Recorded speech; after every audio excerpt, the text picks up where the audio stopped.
This 5-minute solution will show you how to add music to your Instagram story on iPhone.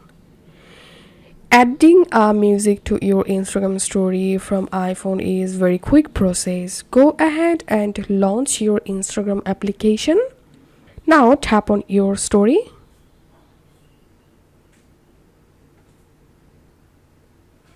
Tap on camera. And you can upload a photo from your gallery, but I'm going to select here create story.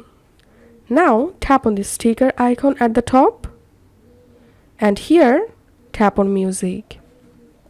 Tap on search music box, and now you can search for a specific music and tap on the music that you want to add. Hello, it's me. Tap on done. And this is how we can add music to Instagram story on iPhone.